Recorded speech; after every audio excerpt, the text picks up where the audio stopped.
about getting published, yes, writing is the easy part. Yeah. Okay. That's the easy part. And because I'm a natural writer, I just write. I'm a prolific writer.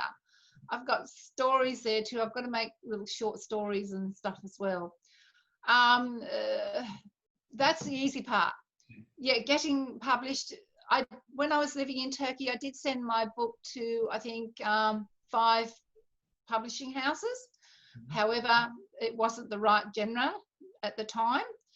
And then I just said, I'm not going to worry about it. And then, like I said to you, when I come back to Australia, it took me 10 years to actually publish the book. So I just went to a publishing service, and I self-published through the publishing service.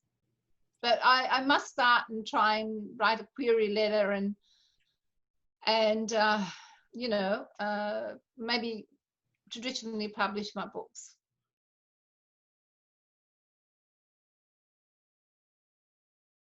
Yes, so I would say just write. And I know that sounds really, really silly, but it's the start. If you write something, it doesn't have to be what you're going to actually end up writing, but getting into that mindset of writing a bit every day, even if it's a paragraph, few sentences, it will get your mind working. It like it's like whirring machine round, and then suddenly you'll be inspired by everything. And I would also say take time every day to have a moment of reflection. So, you know, that time I try to take half an hour a day where I'm on my own and I'm sort of thinking myself and having that moment, so I know what I want, as in from a day or anything, and get a damn good notepad, a proper notepad with a proper writer's pad and a good pen. That does wonders. And it makes it feel really realistic as well, because you're just like, oh, I'm actually right. Oh, yes. You know, something about it is really nice compared to using a computer. But yeah, no, I enjoy it.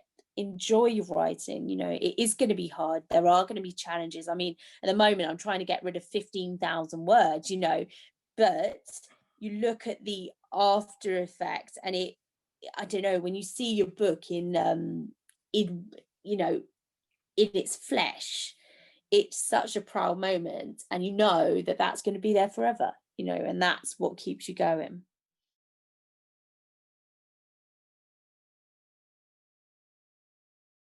There's so much involved, but number one is write.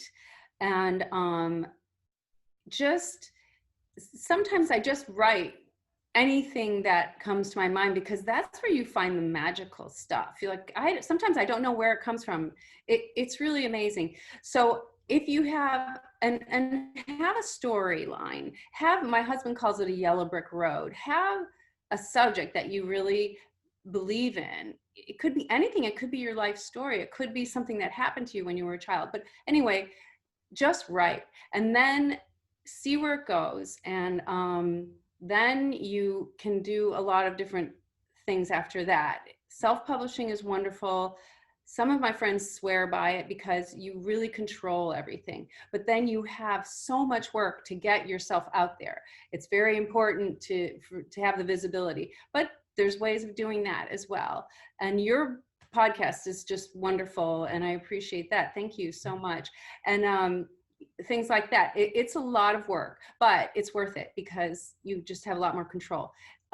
So I would just say write and believe in yourself.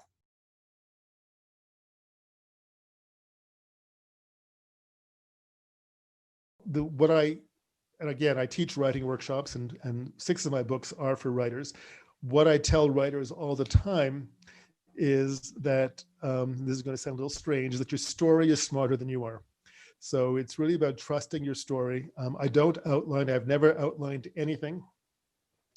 I simply allow the story to reveal itself to me. And when you trust the story and get out of the way, that's when, you know, books like The Moon Quest happen. So really listen to the story, trust the story, and just write from the heart, not from the head. It seems like you've written so many different books about so many different things. Well, yes and no. On the surface, they all seem very, very different. And they did to me for a while as well. Okay. But really, if you read all the books, and wouldn't that be lovely? Go ahead and read all the books. If you read all the books, you will see some common themes, even though the genres seem very different. You know, I've written memoir, I've written books for writers, I've written personal growth books, I've written fantasy fiction, non-fantasy fiction. But really, underpinning all of that is an encouragement to people to share their stories, be their authentic selves, stuff like that. So really, you know, even in the Moon Quest, where Toshar, the main character, has to tell stories in order for the story to move forward. So it's really about encouraging people to tell their stories. On your website, it's talking about different videos that you've created for writers so that you can enhance their learning process. Well, I have been teaching writing workshops off and on for, God, over 25 years. That doesn't seem possible, but apparently it's true. And when I came back to Sedona a year ago, just over a year ago, I was teaching regular weekly workshops at the local bookstore, which I was also live streaming. Of course, then COVID hit and everything, you know, and the world shut down, including the bookstore. And I just, unfortunately, now the bookstore is closed for good. That's only partially COVID related. But I decided that if I couldn't do these live, or at least in person, I would take some of my more popular topics and create videos. So I took some of my more popular topics, added a few other ones that I had not taught here, and I have a series of 9 videos, mostly for writers, but some are journal writing. There's one on journal writing, which isn't necessarily just for writers, and one is called Write to Heal, which again could be for anyone wanting to use writing as a healing modality. And it was a way to keep those workshops alive at a time when I couldn't teach them in person, and when the competition for you know, Zoom type events was so fierce that it was kind of hard to get people to come to yours. Yeah. So now what I do is I have on my website, I have 2 ways to access the videos. You can purchase the videos outright on the videos page, but if you go to the events page, every week I live stream. Well, it's not really live streaming. I stream a different recorded video. So this week, for example, until tonight, actually, it's Time to Write, which is helping people who claim they have no time to write to help them find the time to write. What I discovered with COVID is that people use time to write as an excuse that isn't real, because once they had all the time, they still weren't writing. But so every Wednesday at midnight, it turns over to a new topic, and you can stream it as often as you want over the course of that week when you register for it. That sounds interesting. Okay. Yeah, so they were kind of fun to make, and I have other topics in mind, but right now I'm kind of immersed in book writing, so that's where my energies are. You also have experience in screenwriting. Yes. That, of course, that came when I taught myself to write a screenplay when I adapted the Moon Quest. So that story, because I actually have a book on screenwriting as well, which you can actually see in the corner over there behind me. When I decided I would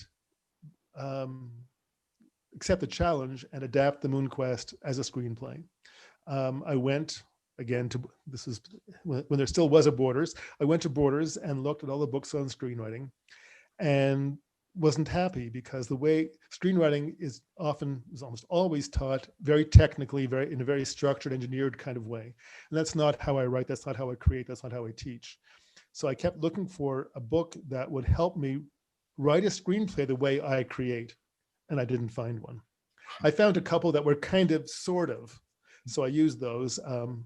And then a few years later, I decided, I think it was Toni Morrison who said, if the book you want to read hasn't been written yet, write it. She said it more eloquently than that. And I thought, well, I've now written 4 screenplays. 3 of them have been optioned.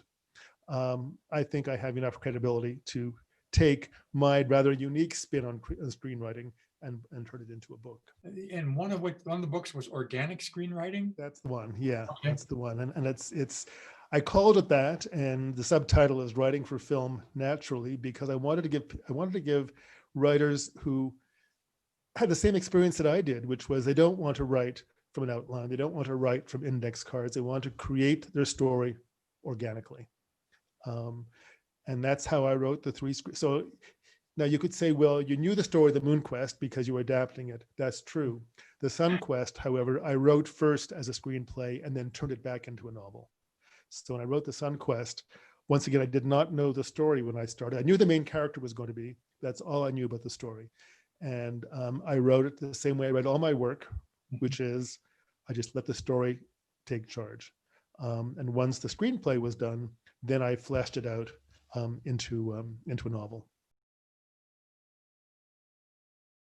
So what is your vision of the future for writers and screenwriters?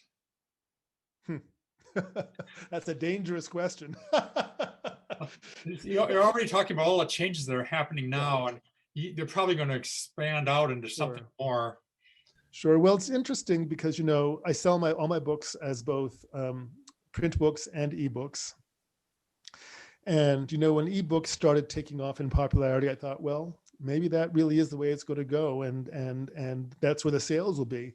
And some months I sell more print books and some months I sell more ebooks. And if there's any rhyme or reason to it, it totally eludes me.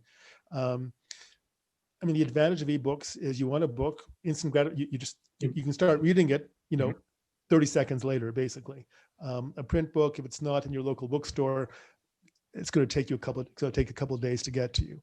I talked to a lot of readers, some of whom are writers too, but a lot of readers, and some readers refuse to read ebooks. They just like they like the feel and texture of holding a physical book in their hand. I sometimes do both because the ebook is very, very convenient. I can be reading the book in line at the post office, which I'm not going to be carrying the physical book with me as often. So sometimes I will have both and just read where it's most convenient. So the future, I don't think print books are going away anytime soon. I think that there is still an experience that people like to have. Now, before COVID, we could have said, well, movie theaters aren't going away anywhere anytime soon. And, some movie chains are in big trouble now, but you don't need to go someplace to experience a print book. You simply need to be able to get it to you. And with print on demand, warehousing costs have gone. It's simply, you want the book, you can get the book. Some independent bookstores have print on demand kiosks in their stores now where you can actually get the book if it's not on the shelf.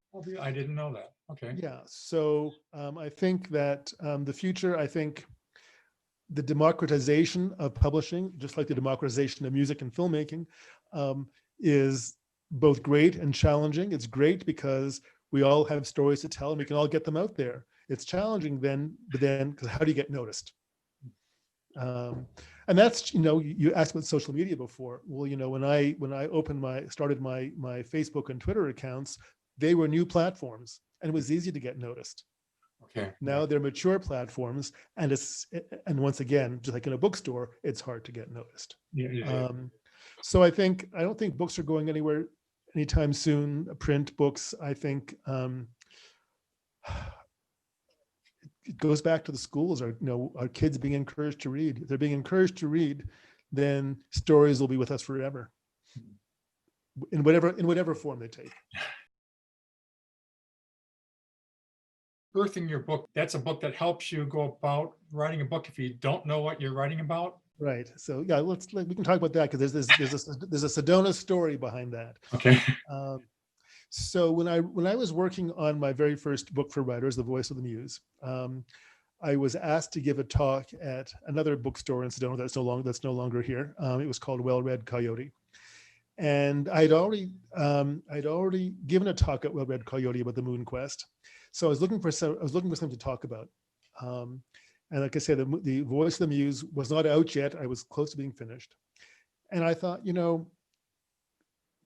in Sedona, a lot of people go to psychic readers and intuitives. And a lot of people come out saying, being told they have a book on them. And the response is, but I don't know what it is. And I would hear this a lot. I would hear people coming up to me and say, either I was told I have a book in me, or I think I have a book in me, but I don't know what it is. And so that's where the title came from, Birthing Your Book, Even If You Don't Know What It's About. And originally that was simply a section in the Voice of the Muse. And some years later, I felt like I had enough material to make that a book of its own. So the idea being, I mentioned the Moon Quest. I did not know the story when I began, which has been true for most of my books, right up to this new one. And I thought, well, how can I help people who know or have been told or suspect or feel they have a book in them, but they don't know what to do about it? And that's kind of where the book came from. It's designed to help you get into, do what I did with the Moon Quest, basically, which is just start writing and let the book reveal itself to you. You must have a lot of interest in that book. In fact, it's still not as popular as The Voice of the Muse is still my most popular book for writers. And in fact, the edition you see behind me is the third edition. Each edition I've added to it by about 20-25%. This edition of The Voice of the Muse is about half again as long as the original edition back in 2008. And a revision of the book of Birthing Your Book will probably happen in the next couple of years as well. But yeah, in fact, I have a workshop called Birth Your Book Now, and it's the same I cover the same kind of material, which is you don't need to know anything about your book when you come and sit down, and when you leave, you will know something about your book. We get questions. We're not writers. We get questions every day about this, and the only thing I can really tell people is just start and let it take you where it goes. And that's yeah. In a nutshell, that's kind of what I do with people. Both as a writer of books for writers, as a workshop facilitator, as a writing coach, because I get questions I get all the time, and it happens particularly in Sedona, again, because people come into town and go to an intuitive reader, and I don't pay them. I promise, I don't pay the readers. And we all have stories, all of us, whether we call ourselves writers or not, and I believe that everyone can write. Now, you may not be able to write a Pulitzer Prize winning novel, but you have stories to tell, and you can put them on the page, and you can put them on the page in a way that can engage people if you go about it the right way. I have a book called From Memory to Memoir, Writing the Stories of Your Life. And that grew out of a workshop that I created when I was living in Hawaii, actually. Whether you're a writer or not, we all have stories in our lives, however young or old we are. You don't have to be 88 to write a memoir. And there are stories that really can be healing to us to remember and get on the page. It can be very inspiring for other people. And so the workshop, the video, the book, each and all of those really are all about helping people, whether they're writers or not, to connect with those stories. And one of the things I say somewhere in the book is that the book connects you with the stories you know, but also the stories you didn't know you remembered. Because when I was writing my memoir, I have two, I was astounded at what I remembered through the act of writing. I would sit down, and as I'm writing, memories, details would come up that I had no conscious recollection. I mean, they're filed way back there somewhere, but they would come to the surface. They would come up front as I was writing about them. And that's one of the healing things about writing, is that whether or not you're writing to publish, it can be a very healing experience.